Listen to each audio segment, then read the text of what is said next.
Assalamualaikum sahabat insan pilihan TV. Dikisahkan dalam kitab Usfuriyah Shahifah 5 sampai Shahifah 6 karya Syekh Muhammad bin Abi Bakar yang dikenal dengan nama Usfuri rahimahullahu wa ja'alal jannata mathwahu, amin. Pada zaman Malik bin Dinar, ada dua orang bersaudara yang beragama Majusi. Kakaknya telah menyembah api selama 73 tahun, sedangkan adiknya telah menyembah api selama 35 tahun. Lalu adiknya berkata kepada sang kakak. Percakapan keduanya dalam mencari Tuhan pun berlangsung. Sang adik mengajak kakaknya untuk menguji api yang selama ini disembahnya sebagai Tuhan. Menurut dia, jika api itu menghormati mereka, maka tidak akan membakarnya. Namun jika api tersebut membakarnya seperti kepada orang pada umumnya, maka tidak perlu menyembahnya. Sang kakak pun menyetujui usulan adiknya itu. Keduanya kemudian menyalakan api. Lalu adiknya berkata pada kakaknya, "Apakah tanganku yang akan diletakkan di atas api, apa tanganmu?" Sang kakak menjawab, "Tanganmu." Lalu adiknya meletakkan tangannya di atas api, maka terbakarlah jari-jarinya, dan ia pun mengeluh, "Aduh, hai api, aku telah menyembahmu selama 35 tahun, tetapi kamu masih menyakiti aku," ujar adiknya. Kemudian ia berkata kepada kakaknya untuk menyembah Tuhan Allah yang Maha Esa. Karena ketika dia berbuat dosa dan meninggalkan perintahnya selama 500 tahun umpamanya, maka dia tetap berkenan melewatkan siksaannya dan mau mengampuni dosa meski hanya taat selama 1 jam dan memohon ampun sekali saja. Kakaknya kemudian mengajak adiknya untuk mencari orang yang mau menunjukkan jalan yang benar dan mengajarkan agama Islam kepada mereka. Maka keduanya sepakat untuk pergi menjumpai Malik bin Dinar agar beliau menjelaskan agama Islam. Keduanya terus berangkat mendatangi Malik bin Dinar. Kebetulan keduanya dapat menjumpai beliau di pertengahan kota Basrah yang sedang duduk dikerumuni orang banyak. Beliau sedang mengajar dan menasihati mereka. Setelah keduanya melihat Malik bin Dinar, maka kakaknya berkata kepada adiknya, "Terus terang saja, aku tidak akan masuk Islam, sebab umurku telah terlampau banyak untuk menyembah api. Jadi kalau aku masuk Islam dan kembali kepada agama Islam dan agama Muhammad, maka keluargaku dan tetanggaku pasti akan menegurku. Sedangkan aku lebih mencintai api daripada teguran mereka. Jelas kakak?"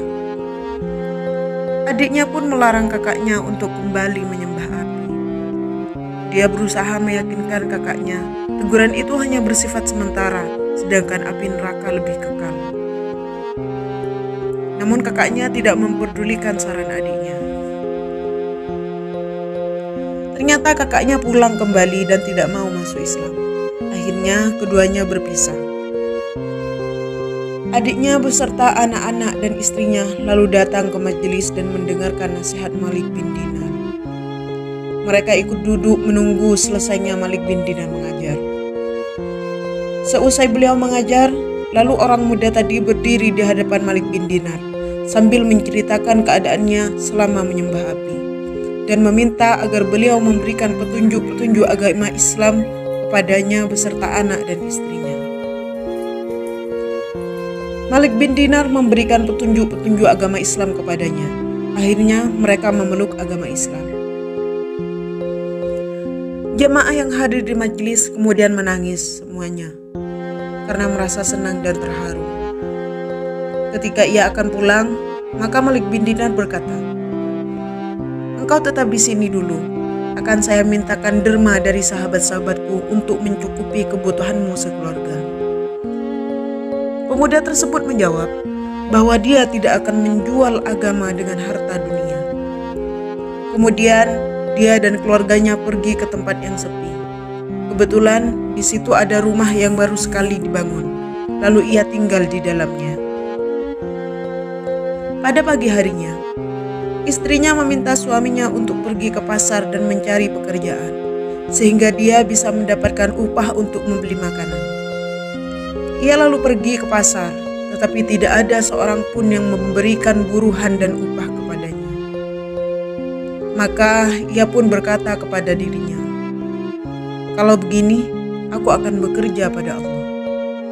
Ia lalu masuk masjid yang sudah tidak pernah dipergunakan berjemaah. Ia terus sholat di dalamnya sampai malam. Kemudian ia pulang ke rumahnya dengan tangan kosong, tidak membawa apa-apa. Istrinya bertanya, "Apakah hari ini engkau tidak memperoleh apa-apa?"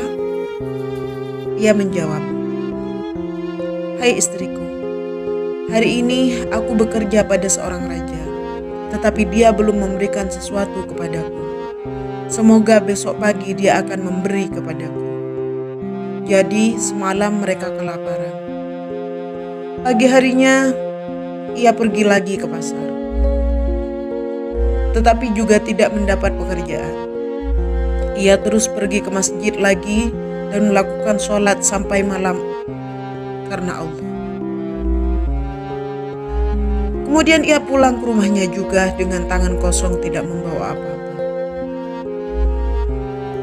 Istrinya bertanya kepadanya hal yang sama, namun jawaban suami kali ini berbeda.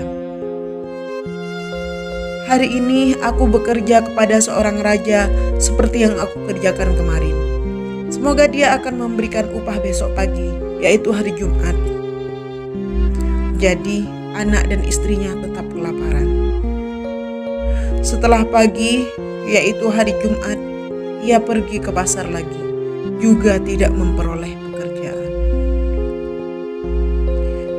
Maka ia terus ke masjid itu, lalu sholat 2 rakaat. Kemudian ia mengangkat tangannya ke langit sambil berdoa, "Wahai Tuhanku, junjunganku, kekasihku, Engkau benar-benar telah memuliakan aku dengan agama Islam dan memakaikan mahkota padaku dengan mahkota Islam, serta memberikan petunjuk kepadaku dengan mahkota petunjuk. Maka dengan kemuliaan agama yang Kau limpahkan kepadaku, dan demi kemuliaan hari yang penuh berkah lagi mulia dan yang agung pangkatnya di sisimu, yaitu hari Jumat, aku memohon kepadamu, semoga Engkau berkenan melenyapkan kesibukan belanja keluargaku dari hatiku, dan semoga Engkau berkenan melimpahkan rizki kepadaku yang tidak disangka-sangka datangnya. Demi Allah, sesungguhnya aku ini malu terhadap keluargaku dan tanggunganku, istri dan anak-anakku. Dan aku khawatir terhadap berubahnya tingkah mereka karena baru saja memeluk Islam." Kemudian ia berdiri dan sibuk melakukan sholat, dan ia sholat 2 rakaat. Setelah tiba waktu pertengahan siang, seorang yang masih muda itu keluar untuk berjumatan, di mana anak-anaknya masih dalam keadaan sangat lapar. Setelah ia pergi, tiba-tiba rumahnya didatangi tamu seorang laki-laki seraya mengetuk pintu. Istrinya lalu keluar. Ternyata yang mengetuk pintu itu adalah seorang pemuda yang bagus rupanya.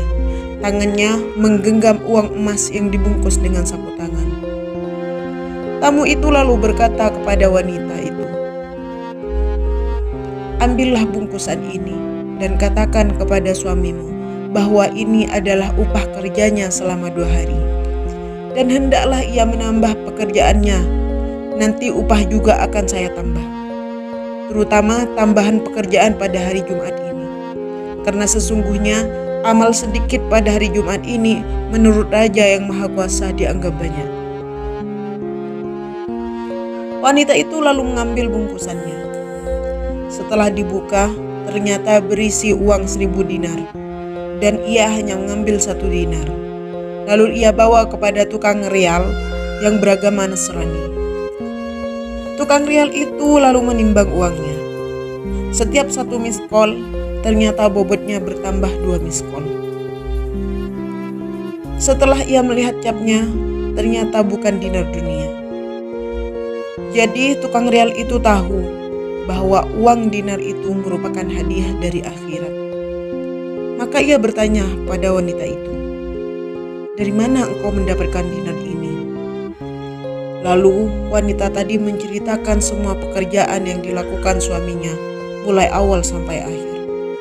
Setelah ia mendengarkan keterangan wanita tadi, lalu ia berkata kepadanya, "Tunjukkanlah kepadaku tentang Islam." Setelah dijelaskan, ia masuk Islam dan memberikan uang sebesar 1000 dirham kepada wanita itu, seraya berkata, "Uang 1000 dirham ini engkau belanjakan untuk keluargamu, dan jika sudah habis, beritahukanlah kepadaku." Maka, setelah lelaki muda suami wanita itu selesai sholat, lalu ia pulang dengan tangan kosong, dan ia membuka sapu tangannya dipenuhi dengan debu, sambil berkata dalam hatinya, "Kalau nanti istriku bertanya, 'Engkau membawa apa?' akan kujawab, 'Membawa tepung.'" Setelah ia sampai di rumahnya, ia melihat lembaran yang sudah disediakan dan berbau makanan. Ia lalu meletakkan sapu tangan di dekat pintu agar istrinya tidak tahu. Kemudian ia berkata kepada istrinya tentang kejadian apa yang dilihat di rumahnya. Maka istrinya menceritakan secara lengkap. Suaminya pun bersujud syukur, terus bersujud syukur kepada Allah. Istrinya bertanya mengenai isi sapu tangan yang dibawanya. "Apa yang kau bawa di sapu tangan itu?" Dia menjawab, "Jangan kau tanyakan padaku." Kemudian sang istri pergi dan membuka sapu tangan tersebut. Tiba-tiba dia mendapati debu tersebut berubah menjadi tepung dengan izin Allah. Maka bersujud syukurlah pemuda tersebut, dan dia menyembah Allah hingga Allah mewafatkannya. Al-Faqih berkata, "Angkatlah tanganmu ke langit. Katakanlah dengan kemuliaan hari Jumat, ampuni dosa-dosa kami, hilangkanlah kesusahan kami." Pemuda ini berdoa kepada Allah dan minta tolong padanya dengan kebenaran hari Jumat, hingga Allah mengabulkan hajatnya serta rizkinya dari yang tidak disangka. Maka begitu pula kita bila berdoa pada hari Jumat. Semoga Allah mengabulkan hajat-hajat kita, karena Dia Maha Pemurah lagi Maha Penyayang, serta Tuhan yang mulia. Wallahu a'lam bishawab. Semoga bermanfaat. Assalamualaikum warahmatullahi wabarakatuh.